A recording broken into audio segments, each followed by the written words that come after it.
Good morning students. आज हम आपके जो बीएससी एमएससी में प्रैक्टिकल होता है परमानेंट स्लाइड प्रिपरेशन, उसी के बारे में बात करेंगे। ये आपके बीएससी में भी होता है, एमएससी में भी होता है। एक जनरल एक्सरसाइज है जिसमें स्टैंडिंग मेथड होता है, परमानेंट स्लाइड कैसे बनाई जाती है। तो पहले ये जाने कि परमानेंट स्लाइड क्यों बनाई जाती है, जैसे कि हमें ज़रूरत क्यों पड़ती है।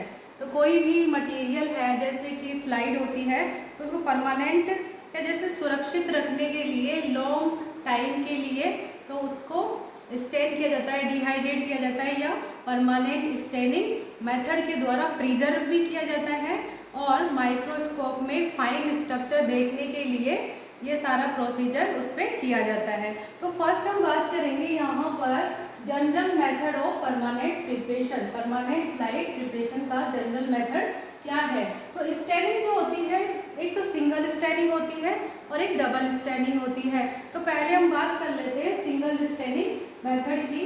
तो सबसे पहले जो भी लिविंग स्टेट में हमारे पास में मटेरियल है उसको फिक्स किया जाता है। तो फिक्स किससे करेंगे? फिक्सेटिव, ये केमिकल्स होते हैं फिक्सेटिव, इनके द्वारा मटेरियल को फिक्स किया जाता है। जैसे हमने लिविंग स्टेज में कोई भी मटेरियल ले लिया है, वॉश कर लो पहले उसको, वॉशिंग के बाद में फिक्सेटिव में उसको फिक्स किया जाता है। और फिक्सेटिव में जो केमिकल यूज करते हैं कौन सा है? फॉर्मेलिन 10% या बॉइल फ्लूइड, ये दो हम यहाँ पर केमिकल यूज कर सकते हैं फिक्सेटिव के रूप में। फिक्सेशन के बाद में मटेरियल को वॉश किया जाता है। जो प्लेन वाटर होता है, टेप वाटर, उसमें हम रिंस कर लेते हैं, वॉश कर लेते हैं। वॉशिंग में वॉश करने के लिए 5 to 10 मिनट का समय होता है। मटेरियल को अच्छे तरीके से वॉश कर लिया जाता है। Then third step is staining. Staining जो है हमारे पास डिपेंड करता है मटेरियल में हम क्या देखना चाह रहे हैं। जैसे कि मान लीजिए सेल है तो उसमें न्यूक्लियस देखना है, साइटोप्लाज्म देखना है, सेल ऑर्गेनेल्स देखने हैं। तो इनके लिए अलग अलग पार्ट्स के लिए अलग अलग स्टैनिंग होती है। जैसे कि बोरेक्स कार्मीन, बोरेक्स कार्मीन जो है साइटोप्लाज्मिक स्टेन के लिए काम में लिया जाता है। इसी तरह से इओसिन, इसमें 3 मिनट्स के लिए मटेरियल को छोड़ दिया जाता है स्टेनिंग के लिए। इसके अलावा जो स्टेनिंग के लिए केमिकल यूज करते हैं, एसिटोकार्बीन है, एसिटोओरसिन है, हिमेटोसाइलिन है, जो कि न्यूक्लियर स्टेन के लिए काम में लिया जाता है। तो यहाँ पर दो स्टेन आपको बताए गए हैं, 2 टाइप के, जिसमें कि साइटोप्लाज्मिक स्टेन के लिए बोरेक्स कार्बीन एंड इओसिन, और इसमें 3 मिनट्स के लिए मटेरियल को रखा जाता है। और न्यूक्लियर स्टेनिंग के लिए एसिटोकार्बीन, एसिटोओरसिन एंड हिमेटोसाइलिन में रखा जाता है।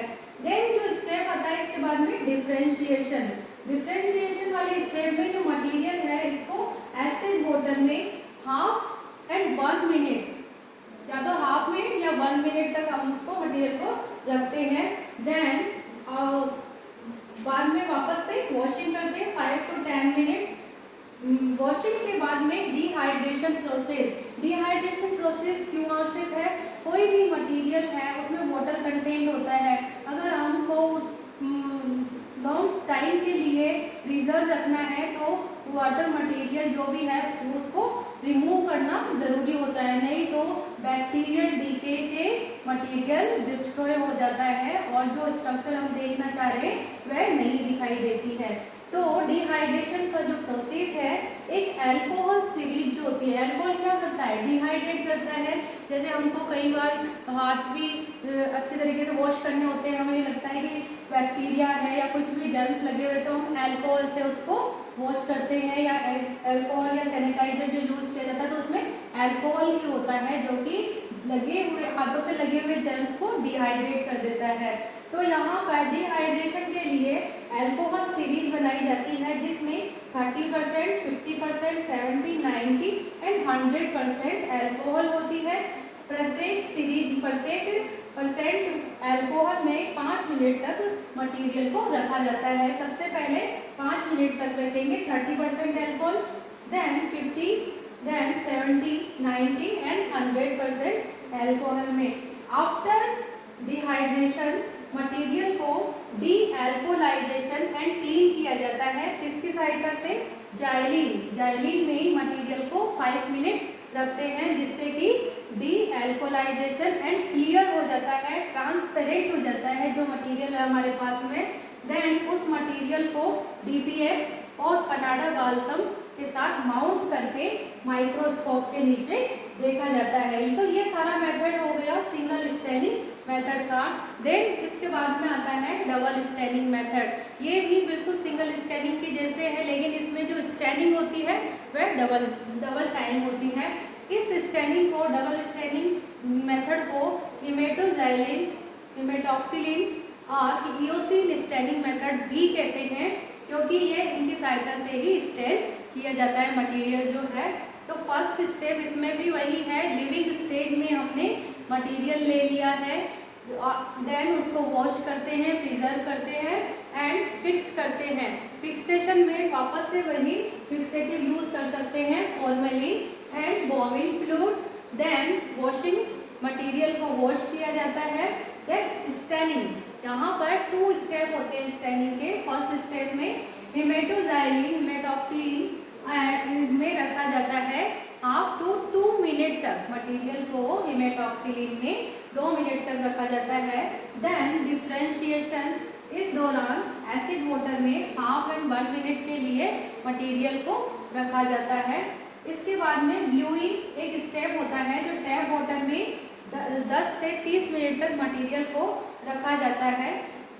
देन जो इसके बाद का स्टेप है डिहाइड्रेशन। वही डिहाइड्रेशन अल्कोहल सीरीज के द्वारा किया जाता है ताकि मटेरियल को प्रिजर्व रखा जा सके। 30%, 50, 70% अल्कोहल में लगभग 5 मिनट तक मटेरियल को रखा जाता है, जबकि सिंगल स्टेनिंग में हमने क्या किया था 30, 50, 70, 90 एंड 100%। तो यहाँ पर ओनली 30, 50, 70% अल्कोहल में 5 मिनट तक मटेरियल को रखते हैं। इसके बाद में सेकेंड स्टेनिंग स्टेप में इओसिन में 1/2 या 1 मिनट के लिए मटेरियल को रखा जाता है। और आपको बताया है कि इओसिन जो है वह साइटोप्लाज्मिक स्टेन में सहायता करता है। साइटोप्लाज्मिक स्टेन में इसको यूज किया जाता है। इसके बाद में वापस से डिहाइड्रेशन प्रोसेस, जिसमें अब की बार जो अल्कोहल यूज करी जाएगी 70, 90 एंड 100% अल्कोहल, और सभी अल्कोहल में इसको 5-5 मिनट तक मटेरियल को रखते हैं।